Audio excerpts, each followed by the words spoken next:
اگر رسول اللہ نے آپ کو حکم دے دیا ہے اور آپ کو بشارت ہو گئی ہے، اشارہ مل گیا ہے کہ آپ خروج کریں، تو خواتین کو اپنے ہمراہ کیوں لے کے جا رہے ہیں؟ ظاہر محمد ابن حنفیہ کا بھی بڑا قریبی رشتہ ہے ان خواتین کے ساتھ، بہنیں ہیں، بھتیجیاں ہیں، بھانجیاں ہیں، سب کے ساتھ بہت قربت ہے۔ چونکہ ابھی مکہ میں امام حسین علیہ السلام کے ساتھ ابھی وہ اصحاب نہیں شامل ہوئے تھے جو بعد میں راستے میں آئیں گے، یہاں صرف بنو ہاشم کا خاندان تھا امام کے ساتھ، اہل مکہ میں سے کوئی بھی امام حسین کے ساتھ شامل نہیں ہوا۔ تو پھر یہ خواتین کو کیوں لے کے جا رہے ہیں؟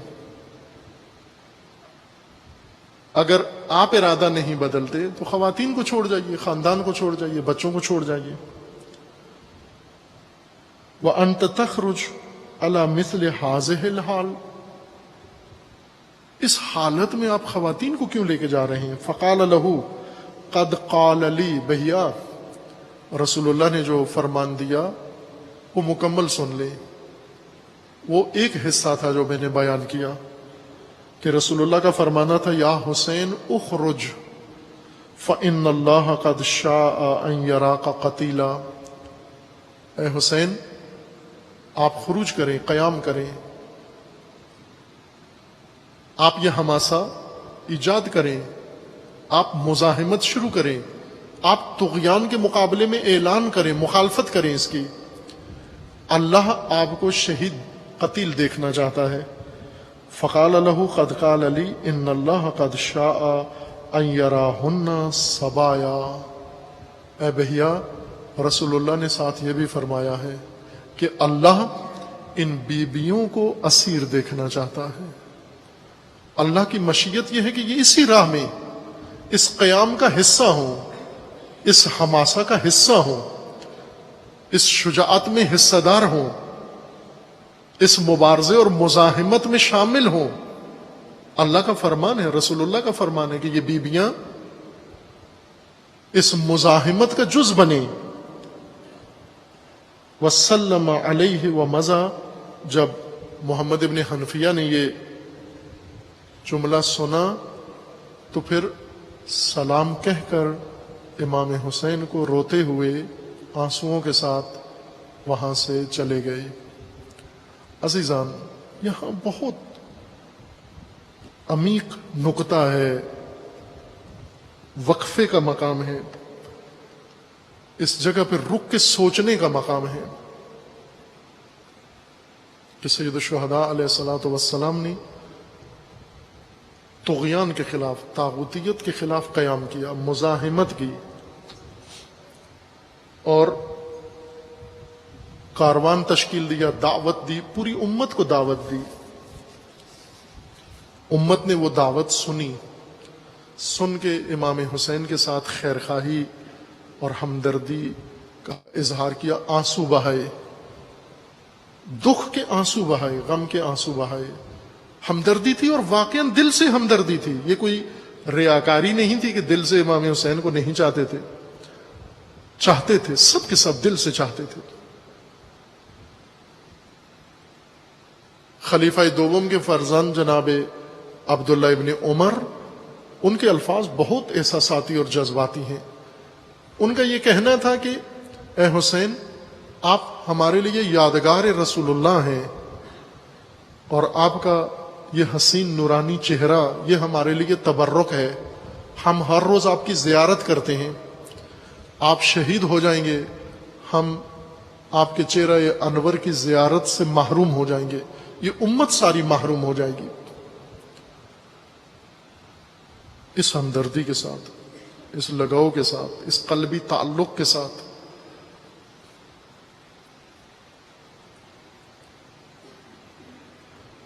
امام کے لیے ہمدردی تھی،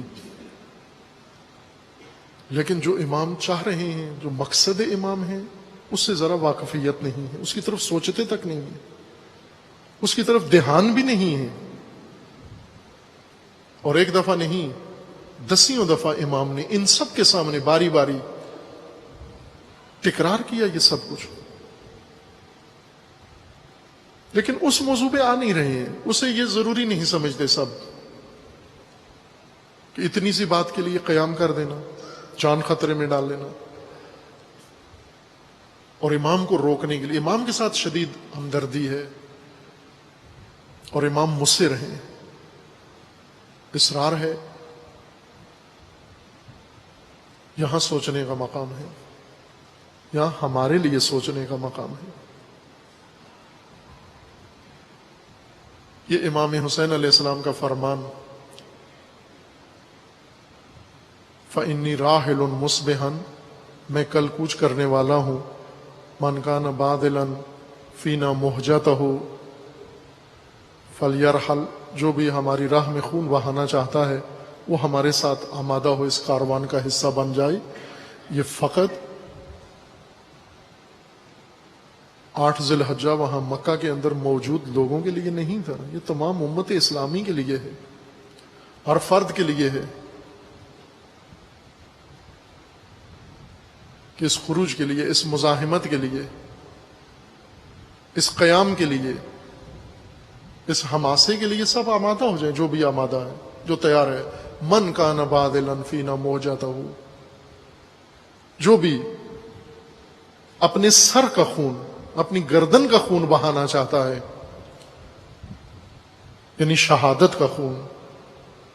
ابھی حسین علیہ السلام کے نام پر کتنا خون بہایا جاتا ہے، یہ خون حسین علیہ السلام نے طلب نہیں کیا، شہادت کا خون طلب کیا. من کان باذلا فینا موجتہ. اب ہم نکلتے ہیں، نام حسین پر نکلتے ہیں، عزا کے لیے نکلتے ہیں، حسین علیہ السلام کے نام پر نکلتے ہیں، عزاداری کے لیے. لیکن آیا حسین ہماری اس ہمدردی کو، جو ہم ہمدردی کے طور پہ روتے ہیں، گریا کرتے ہیں، بقا کرتے ہیں، سینہ کو بھی کرتے ہیں، حسین کو یہ معیت چاہیے تھی ہماری، ہمدردی کر کے رو کے پھر حسین کو وداع کر کے اللہ حافظ کر کے روکیں، حد درجہ روکیں، امام حسین کا ارادہ بدلیں. اپنے ارادوں کو نہ چھیڑنا، اپنے ارادوں پہ نظر ثانی نہ کرنا، اپنی ذہنیت پہ غور نہ کرنا، اپنی راہیں جو چن لی ہیں ان پہ نظر ثانی نہ کرنا، ان کے بارے میں کچھ نہ کہنا. امام حسین کی رائے کو بدلنے کے لیے جو حربہ استعمال کر سکتے ہیں وہ استعمال کریں، اور اگر نہیں ٹلتے تو ان کے ساتھ ہمدردی کریں، ان کے لیے گریہ کریں، اور گریہ کر کے اپنے گھر چلے جائیں، گریہ کر کے اپنی معمول کی زندگی میں چلے جائیں، گریہ کر کے رو کے اپنے اوقات میں چلے جائیں. جبکہ امام حسین علیہ السلام یہ نہیں مانگ رہے، نہ یہ خون مانگ رہے ہیں جس طرح ہم بہاتے ہیں، نہ یہ گریہ مانگ رہے ہیں جس طرح ہم کر رہے ہیں. امام حسین علیہ السلام ارتحال مانگتے ہیں، کوچ مانگتے ہیں، خروج مانگتے ہیں، معیت مانگتے ہیں، مزاحمت مانگتے ہیں.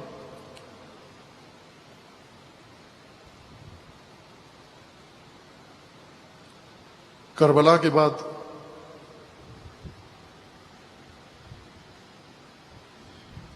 آج تک صدیاں گزر گئیں، اور صدیوں سے امام کے ساتھ ہمدردی اور خیرخواہی ہے، اور صدیوں میں امت نے اپنا راستہ نہیں بدلا. جس طرح امام حسین کے زمانے میں امام حسین سے ہمدردی تھی لیکن ہمراہی نہیں تھی، صدیوں سے 1300 سال بعد، 1400 سال بعد آج وراثت میں ہم نے وہی لیا ہے. ہمیں بہت شدید ہمدردی ہے امام حسین سے، لیکن ایک فرد بھی ہے، کوئی شخصیت، کوئی گروہ، کوئی سلسلہ جس کا تعلق بھی ہے امام حسین سے، ایک دفعہ حسین کی بات سن کے اپنی ذہنیت پہ نظر ثانی کرے، خطبہ حسین سن کے اپنی ڈگر کو بدل دے.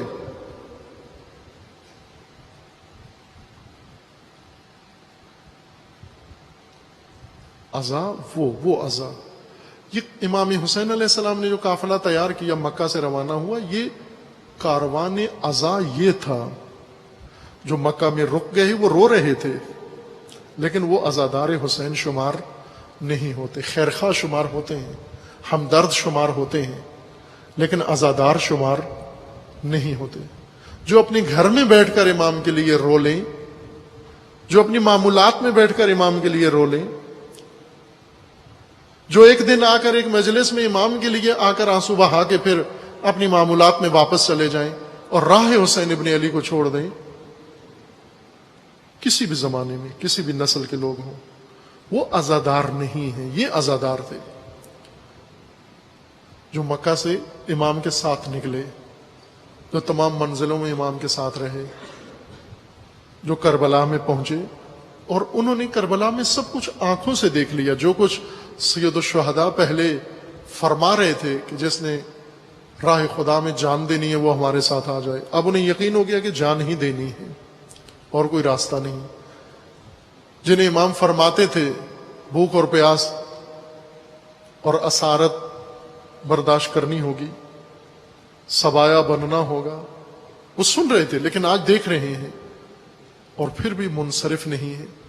توجہ فرمائیں، یہ وہ دستہ تھا مکہ میں اور مدینہ میں جنہیں امام دعوت دے رہے ہیں کہ میرے ساتھ آؤ، اور یہ رو رہے ہیں لیکن آتے نہیں ہیں۔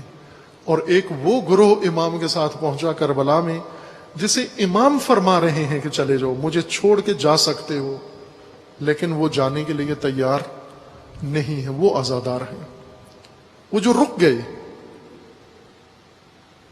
جو کربلا میں ہی رہ گئے،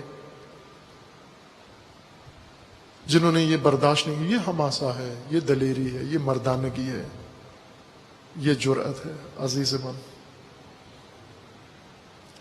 اور یہ پہلی دفعہ نہیں کہ حسین علیہ السلام مدینہ میں اور مکہ میں فقط اپنا خاندان لے کر راہ خدا میں قیام کر رہے ہیں، دشمنان خدا کے خلاف، طغیان کے خلاف، طاغوتیت کے خلاف، قرآن کی حرمت کے لیے، کعبہ کی حرمت کے لیے، بلکہ اس سے پہلے ہی یہ ماجرا شروع ہو گیا تھا جب حسین علیہ السلام بہت کم سن تھے، جب رسول اللہ صلی اللہ علیہ وآلہ وسلم کی رحلت ہوئی، اس دنیا سے رخصت ہوئے، وہیں سے یہ تنہائی وہیں سے آغاز ہو گئی۔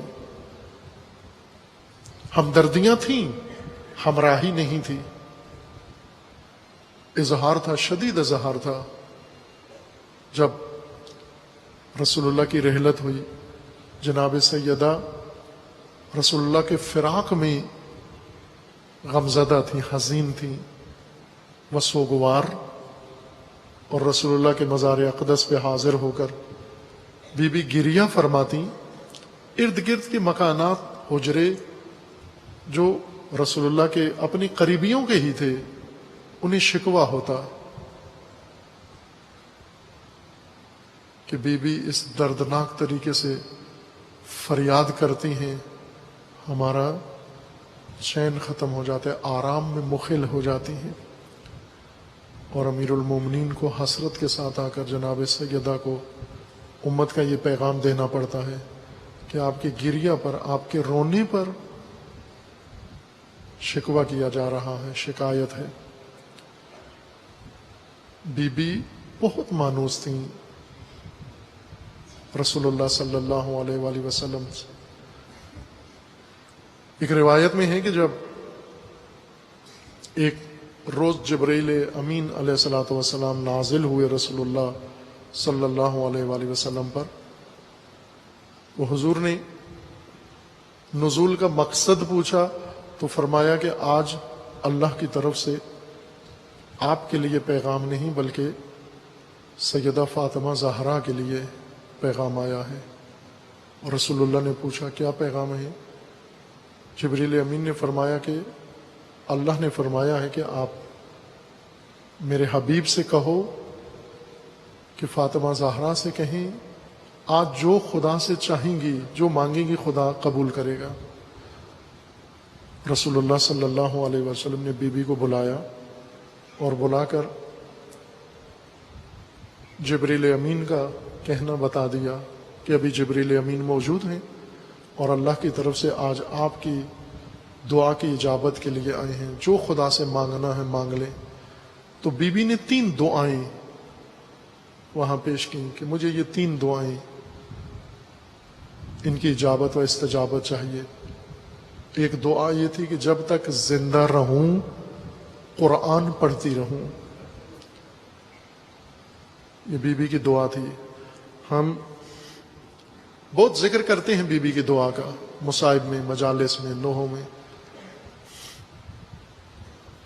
کہ بیوی کی کیا دعا تھی. ہم اپنے آپ کو سمجھتے ہیں کہ ہم لوگ ہیں بیوی کی دعا.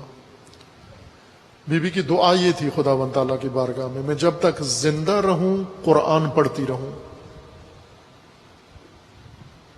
میں جب تک زندہ رہوں رسول اللہ صلی اللہ علیہ وآلہ وسلم کے چہرہ انور کی زیارت کرتی رہوں. بہت حسرت تھی بیوی کو. اور تیسری دعا کہ میں جب تک زندہ رہوں انفاق کروں، میرے در سے کوئی سائل پہ جواب نہ جا سکے. اللہ کی طرف سے فرمان آیا زہرا کو کہہ دیجئے آپ کی دعا قبول ہو گئی. اور ایسا ہی ہوا. بی بی لحظہ شہادت تک قرآن کی تلاوت فرماتی رہی. جب امت نے ناروا رویہ اختیار کیا مسلسل تلاوت قرآن میں مصروف رہیں. زندگی کے آخری لمحے تک. لیکن زندگی کے آخری لمحے تک رسول اللہ کی زیارت کیسے کرتی رہیں؟ چونکہ رسول اللہ تو پہلے اس دنیا سے رحلت فرما گئے. آخری چہرہ جو رسول اللہ نے دنیا سے رخصت ہوتے ہوئے دیکھا وہ جناب سیدہ کا تھا. تمام سنی شیعہ روایات کے اندر متفقہ روایت ہے کہ آخری رسول اللہ کا دیدار بی بی کے چہرے کا ہوا اور اسی حالت میں اس دنیا سے رخصت ہوئے.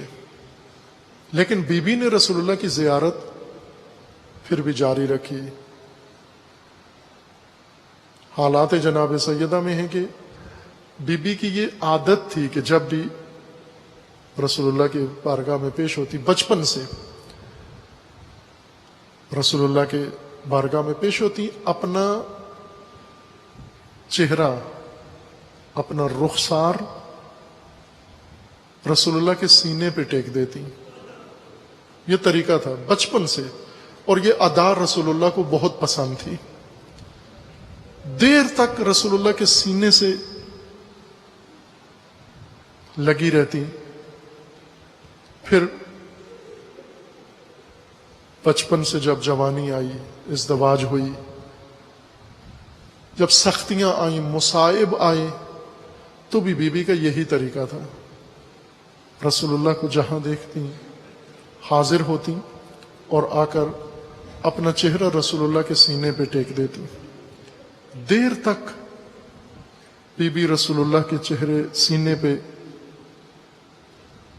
چہرہ رکھ کے اور رسول اللہ بی بی کے سر پہ ہاتھ پھیرتے اور ساتھ نصیحتیں فرماتے، دعا دیتے، رہنمائی فرماتے.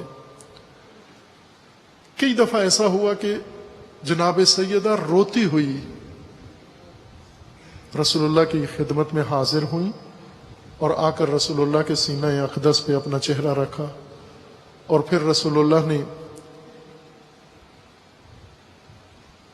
سر پہ ہاتھ پھیرا، چند جملے فرمائے اور مسکراتی ہوئی رسول اللہ کے سینے سے جدا ہو کر واپس اپنے معمولات میں واپس چلی جاتی.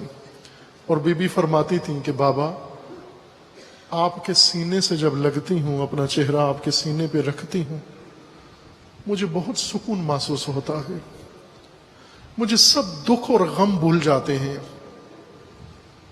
اور یہی وطیرہ بی بی کا رسول اللہ کی رحلت کے بعد بھی تھا. لیکن فرق یہ تھا اب سینے کی جگہ پر قبر تھی. بی بی جب حاضر ہوتی رسول اللہ کی قبر اطہر پر حاضر ہوتی، اسی طرح اپنا چہرہ قبر اطہر پہ لگا کر، لیکن پہلے رسول اللہ سر پہ ہاتھ پھیرتے، کچھ نصیحتیں فرماتے اور بی بی سنتی رہتی. اب لپٹ جاتی قبر رسول پر لپٹ کر.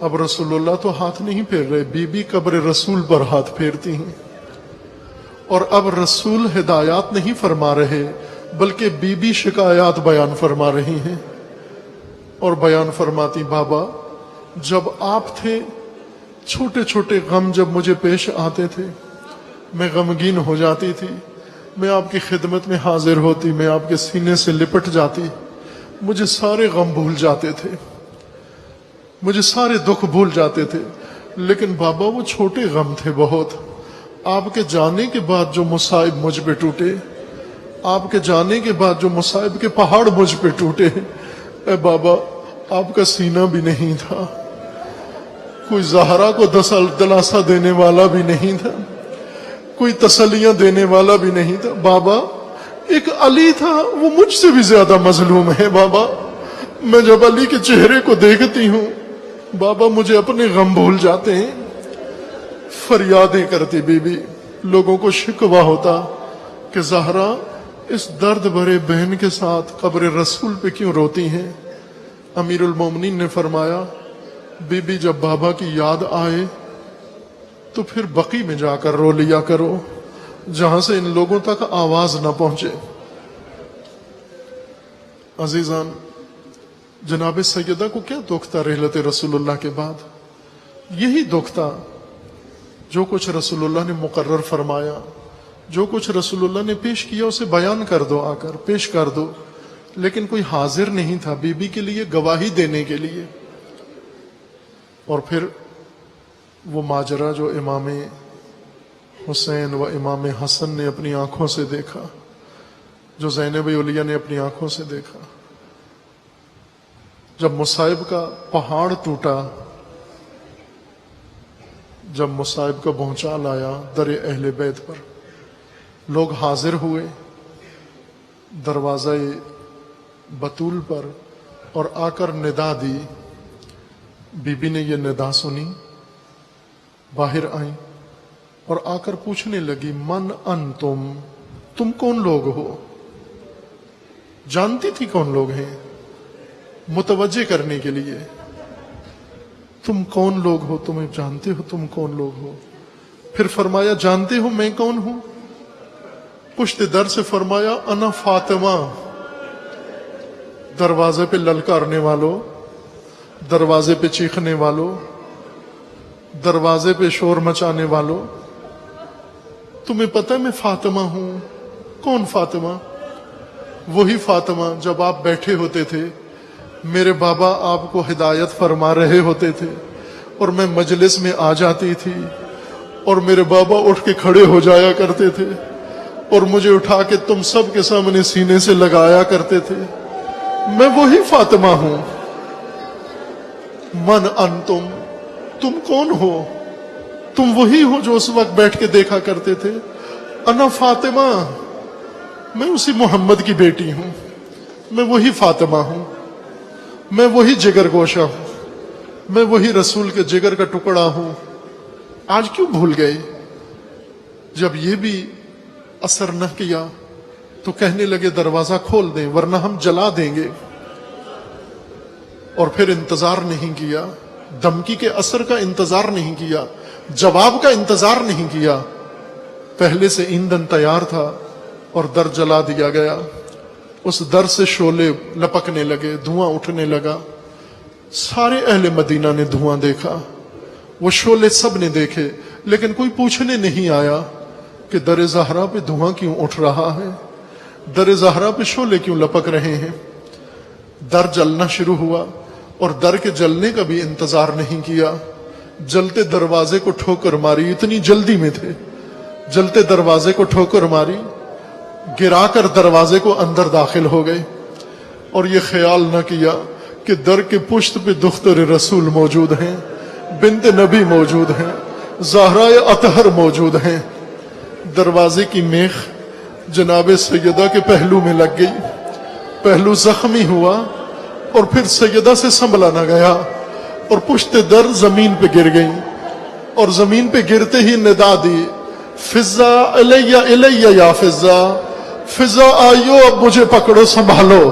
جب فضا قریب آتی ہیں تو اس سے پہلے کہ بی بی اپنا درد بتائیں فضا کو فرماتی ہیں فضا ذرا کان اپنا میرے لبوں کے قریب لے آؤ، جب فضا کان قریب لے جاتی ہیں تو آہستہ سے فرماتی ہیں فضا علی کو نہ بتانا زہرا زخمی ہو گئی ہے، علی کو معلوم نہ ہونے پائے۔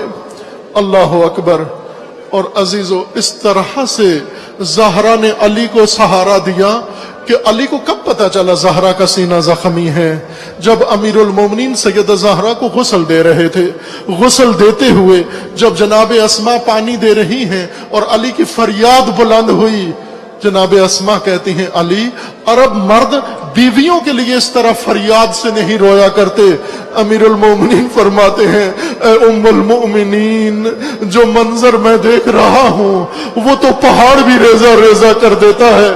جب اسماء پوچھتی ہیں کیا ہوا، امیر المومنین فرماتے ہیں زہرا اطہر کا پہلو زخمی ہے، لیکن کبھی مجھے بتایا نہیں علی میرا پہلو زخمی ہے۔ اندر چلے گئے، امیر المومنین کو جا کر پکڑا، لے کر باہر آ گئے، لیکن ایسی حالت میں لے کر آئے جو جناب سیدہ سے زخمی حالت میں بھی برداشت نہ ہو سکی۔ عزیزو یہ بہت مشکل ہے تصور کرنا بھی، کس طرح امیر المومنین کو لے کر آئے۔ یقین جانے جنہوں نے علی کی بیٹی کو اسیر کر کے رسیوں میں باندھ کے شام تک لے گئے، اس سے زیادہ دشوار حالت میں علی کو لے کر گئے۔ بعض راویوں نے لکھا ہے کہ نام بھی لکھے ہیں کس کا ہاتھ علی کے کس حصے پر تھا۔ ایک کا ہاتھ علی کی زلفوں پہ تھا، ایک کا ہاتھ علی کے گریبان پہ تھا، کسی کا ہاتھ علی کے بازو پہ تھا، کسی کا ہاتھ علی کی پشت پہ تھا، اور اس طرح علی کو لے کر جا رہے ہیں۔ جب جناب سیدہ جو زخمی پہلو کے ساتھ گھر کے صحن کے اندر لیٹی ہیں، جب زہرا کے قریب سے علی کو گزارا گیا تو اپنا ہاتھ جو زخمی پہلو پہ رکھا تھا اٹھا کر علی کے دامن پہ ڈال دیا اور فرمانے لگی خبردار ابھی علی تنہا نہیں ہے، اگر امت چھوڑ گئی ہے تو زہرا تو موجود ہے، میں علی کو اس حالت میں جانے نہیں دوں گی۔ یہ شخص جس نے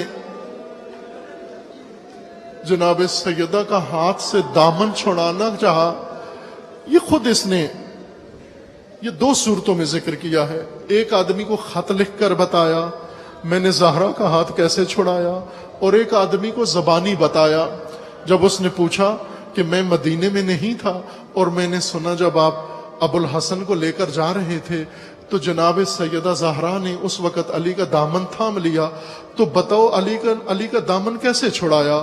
وہ کہنے لگا جب میں نے دیکھا کہ جناب سیدہ نے علی کا دامن تھام لیا ہے تو میں نے علی کو اپنی طرف کھینچا، اس زور سے کھینچا، جھٹکا دے کے کھینچا، اور اس نیت کے ساتھ کہ سیدہ کا ہاتھ چھوٹ جائے گا، لیکن ہاتھ اتنا مضبوط تھا، سیدہ کا گرفت اتنی مضبوط تھی کہ جب میں نے علی کو چند قدم اپنی طرف کھینچا تو سیدہ زمین پہ گھسیٹتی چلی آئیں، کھنچتی چلی آئیں، لیکن ہاتھ نہیں چھوٹا۔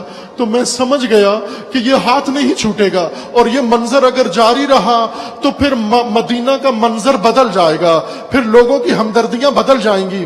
تو کہا پھر کیا کیا؟ کہنے لگا پھر اس کے بعد میں نے دائیں دیکھا اور بائیں دیکھا، میرے قریب کنفذ کھڑا ہوا تھا، کنفذ کے کمربند میں تازیانہ تھا، میں نے تازیانہ نکالا اور ہوا میں لہرا کر اس دور سے نبی کی بیٹی کے ہاتھ پہ مارا کہ تازیانے کا لگنا تھا، ہاتھ چھوٹ گیا اور ایک نیلا زخم دستے مبارک زہرا پہ پڑ گیا، اور فضا میں لہرا کر وہ زخمی ہاتھ نیلے زخم والا تو فرمانے لگی علی اللہ کے حوالے، علی اللہ کے حوالے۔ بعض راویوں نے لکھا ہے کہ جب علی کو لے کر تھوڑی دور گئے تو زہرا قبلہ رخ ہو کر بیٹھ گئی اور دو زانو ہو گئی اور اپنے سر کے بال کھول لیے اور پھر ہاتھ اٹھانے لگے، تو اس وقت سلمان نے جا کر علی کو بتا دیا علی غضب ہو رہا ہے۔ زہرا نے یہ حالت بنا لی اور اپنے ہاتھ آسمان کو اٹھا لیے۔ علی نے فرمایا سلمان جلدی جا کر زہرا سے کہو زہرا ہاتھ نیچے لے آؤ، اگر یہ دعا کے لفظ نکل گئے مدینہ پہ عذاب نازل ہو جائے گا۔ اللہ علی الظالمین۔ فسيعلم الذين ظلموا أي منقلب ينقلبون. ماتم حسین، ماتم حسین.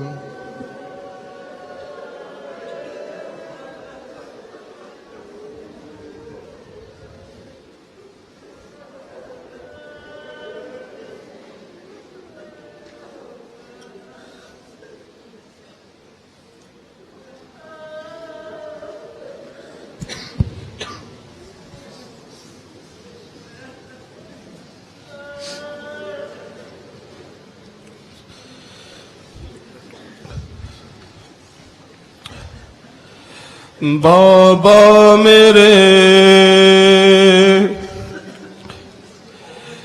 گھر پہ تیرے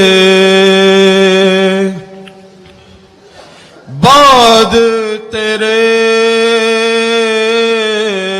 ظلم و ستم ہم پہ ہوئے، سہتے رہے.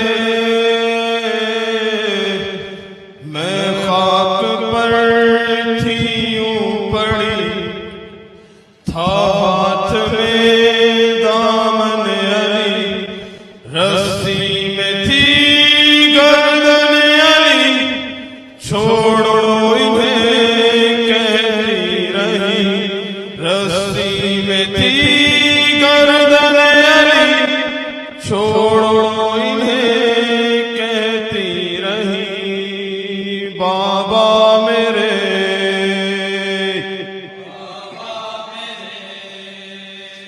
گھر پہ تیرے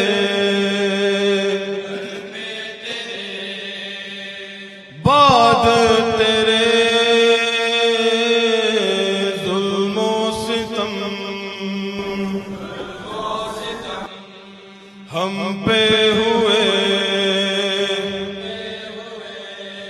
سہتے رہے. میں خاک پر تھی یوں پڑی، تھا ہاتھ میں دامن علی، رسی میں تھی گردن علی، چھوڑو انہیں کہتی رہی، رسی میں تھی گردن علی، چھوڑو کہتی رہی. آتی ہے زہرا کی صدا، بابا بابا میرے، اے بابا بابا میرے، اے بابا بابا میرے. آتی ہے زہرا کی صدا، بابا بابا میرے، اے بابا بابا میرے، اے بابا بابا میرے.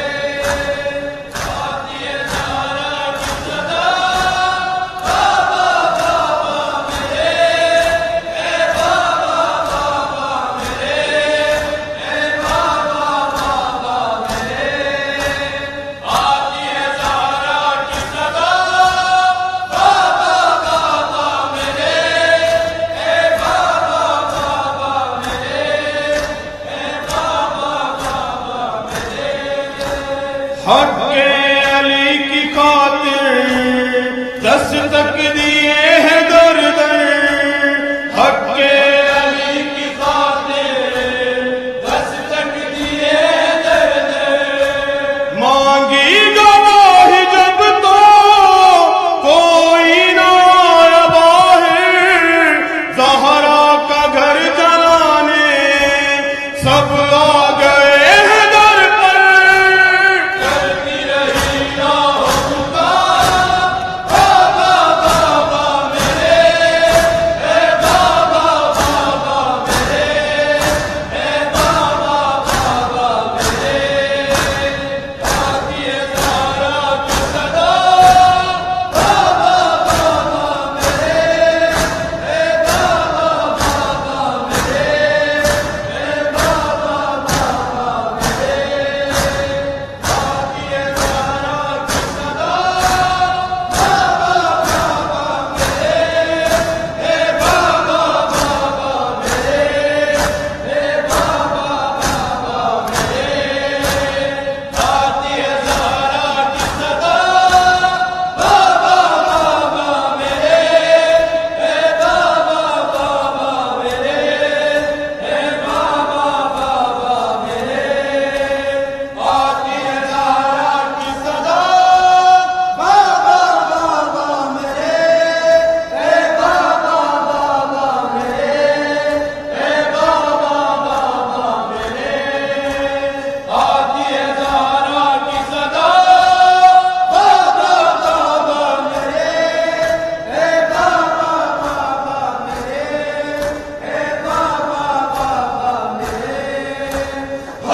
فاطمہ بضعت منی، فاطمہ بضعت منی، ہے یہ فرمان نبی، فاطمہ بضعت منی، فاطمہ بضعت منی، ہے یہ فرمان نبی، فاطمہ بضعت منی، فاطمہ بضعت منی، ہے یہ فرمان نبی، فاطمہ بضعت منی، فاطمہ بضعت منی، ہے یہ فرمان نبی، فاطمہ بضعت منی، فاطمہ بضعت منی، ہے یہ فرمان نبی، فاطمہ بضعت منی،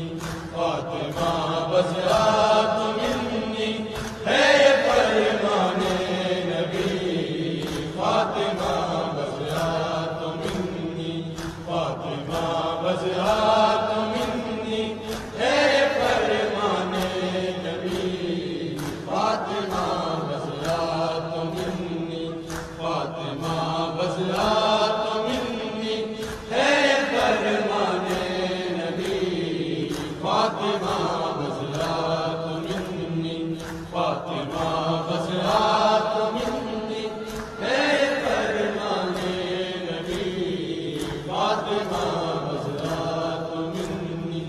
حق نہیں دیتے ہو پھر کیوں گھر جلانے آ گئے،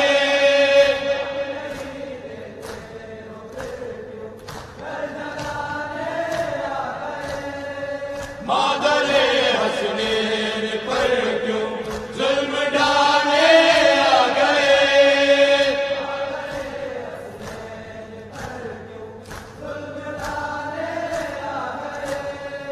پہلوے زہرا ہے زخمی رو پڑا قلب نبی، فاطمہ بضعت منی، فاطمہ بضعت منی، ہے یہ فرمان نبی، فاطمہ بضعت منی، فاطمہ بضعت منی، ہے یہ فرمان نبی، فاطمہ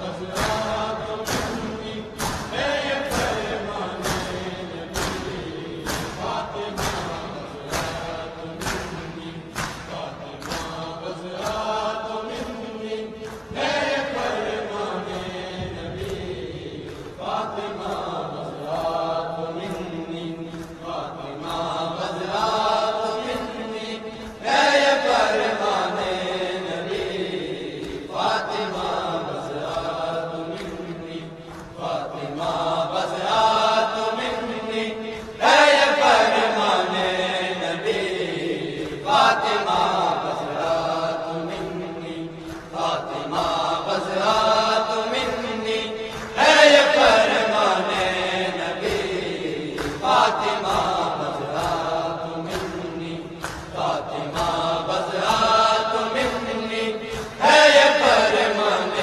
نبی، فاطمہ بضعت منی، فاطمہ بضعت منی، ہے یہ فرمان نبی، فاطمہ بضعت منی۔ مر گئی ہوتی علی میں زندہ ایسا دیکھتی، مر گئی ہوتی علی میں زندہ ایسا دیکھتی، مر گئی ہوتی علی میں زندہ ایسا دیکھتی، مر گئی ہوتی علی میں زندہ ایسا دیکھتی، ہے بڑے دربار میں مجھ سے گواہی مانگ لی، ہے بڑے دربار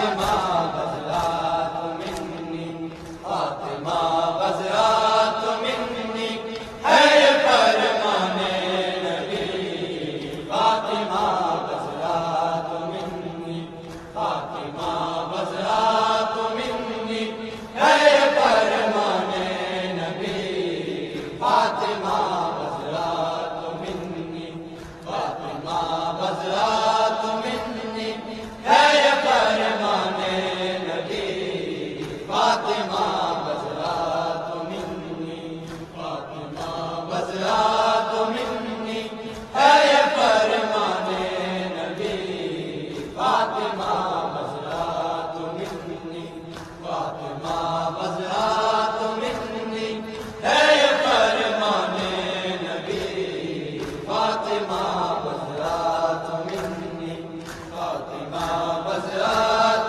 منی، ہے یہ فرمان نبی، فاطمہ بزرات منی، فاطمہ بزرات منی، ہے یہ فرمان نبی، فاطمہ بزرات منی، فاطمہ بزرات منی، ہے یہ فرمان نبی، فاطمہ بزرات منی۔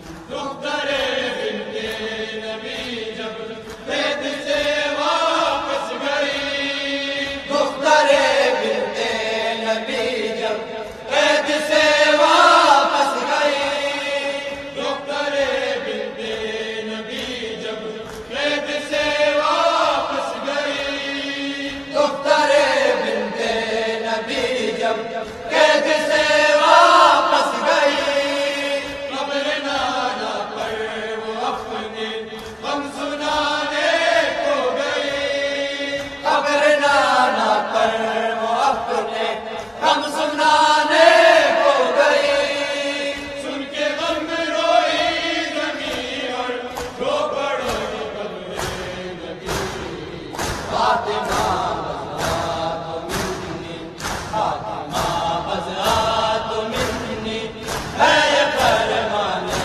نبی، فاطمہ بزرات منی، فاطمہ بزرات منی، ہے یہ فرمان نبی، فاطمہ بزرات منی، فاطمہ بزرات منی، ہے یہ فرمان نبی، فاطمہ بزرات منی، فاطمہ بزرات منی، ہے یہ فرمان نبی، فاطمہ بزرات منی، فاطمہ بزرات منی، ہے یہ فرمان نبی، فاطمہ بزرات منی، فاطمہ بزرات منی، ہے یہ فرمان نبی، فاطمہ بزرات منی، فاطمہ بزرات منی، ہے یہ فرمان نبی، فاطمہ بزرات منی، فاطمہ بزرات منی، ہے یہ فرمان نبی، فاطمہ بزرات منی، فاطمہ بزرات منی، ہے یہ فرمان نبی، فاطمہ بزرات منی، فاطمہ بزرات منی، ہے یہ فرمان نبی، فاطمہ بزرات منی، فاطمہ بزرات منی، ہے یہ فرمان نبی، فاطمہ بزرات منی، میرے سینے میں ازل سے ہے وہ منظر حشر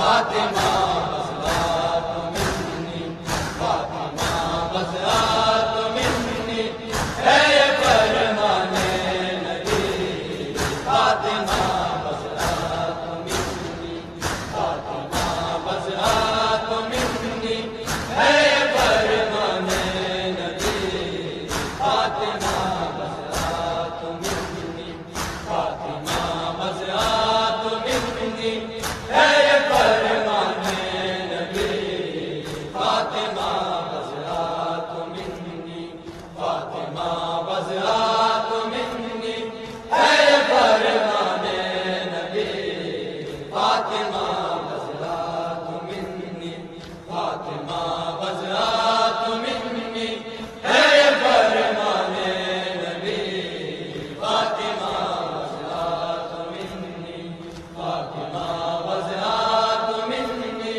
ہے یہ فرمان نبی فاطمہ بزرات منی فاطمہ بزرات منی ہے یہ فرمان نبی فاطمہ بزرات منی فاطمہ بزرات منی ہے یہ فرمان نبی فاطمہ بزرات منی جو سنا تھا تم نے بابا سے گواہی آج دو جو سنا تھا تم نے بابا سے گواہی آج دو جو سنا تھا تم نے بابا سے گواہی آج دو جو سنا تھا تم نے بابا سے گواہی آج دو نائب یوسف کی نصرت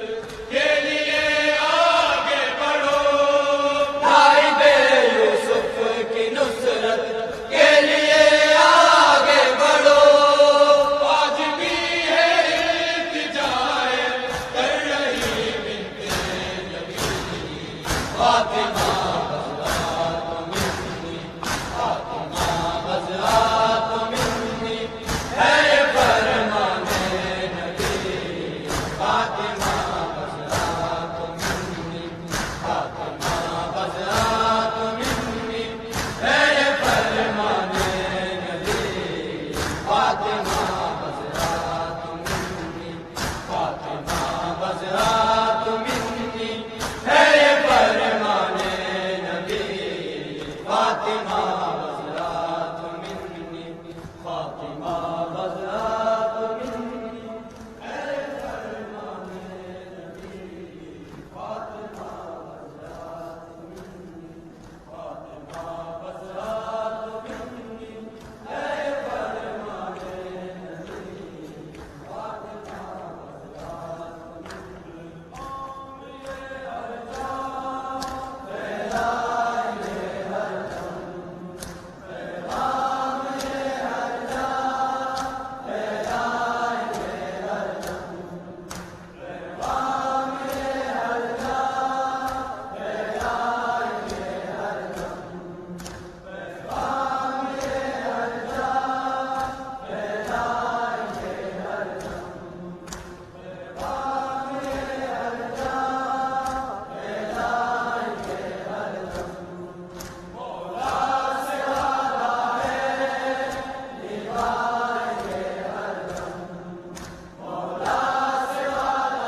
السلام علیکم یا نبی اللہ، السلام علیکم یا رسول اللہ، السلام علیکم یا حبیب اللہ، السلام علیکم یا خیر خلق اللہ، السلام علیکم یا حجت اللہ، السلام علیکم یا باعث الہدى، السلام علیکم یا رحمتا للعالمین، السلام علیکم ورحمۃ اللہ وبرکاتہ، السلام علیکم یا ابا عبد اللہ، السلام علیکم یا ابن رسول اللہ، السلام علیکم یا ابن امیر المؤمنین وابن سید الوصیین، السلام علیکم یا ابن فاطمة الزہراء سیدۃ النساء العالمین، السلام علیکم ایہا الشہید وابن الشہید، السلام علیکم ایہا المظلوم وابن المظلوم، لعن اللہ امة